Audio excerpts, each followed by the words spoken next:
ತಿನ್ನಬೇಕು ಅಂತ ಆಸೆ ಆದ ಕೂಡಲೇ ದಿಢೀರ್ನೇ ತಯಾರಾಗುವಂತಹ ಯಾವುದೇ ಪ್ರಿಸರ್ವೇಟಿವ್ಸ್ ಅಥವಾ ಫುಡ್ ಕಲರ್ಸ್ ಇಲ್ದೇ ಇರುವಂತಹ ಗೋಬಿ ಮಂಚೂರಿ ಮತ್ತು ಕೆಚಪ್.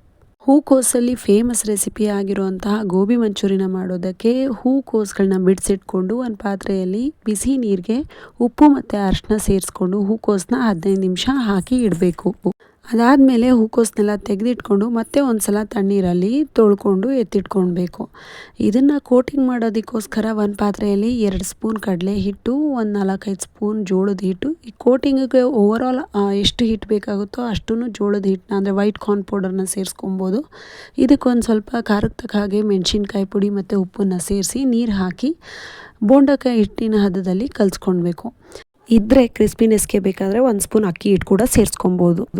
ಸ್ಪೂನಲ್ಲೇ ಕಲಸಿ ಕೋಟಿಂಗ್ ಮಾಡಿಬಿಟ್ಟು ಬಿಸಿ ಬಿಸಿ ಎಣ್ಣೆ ಒಳಗಡೆ ಹಾಕಿ ಡೀಪ್ ಫ್ರೈ ಮಾಡಿದ್ರೆ, ಡೀಪ್ ಫ್ರೈ ಅಂದರೆ ಸ್ವಲ್ಪ ಮೀಡಿಯಮ್ ಉರಿನಲ್ಲಿ ಚೆನ್ನಾಗಿ ಫ್ರೈ ಮಾಡಬೇಕು.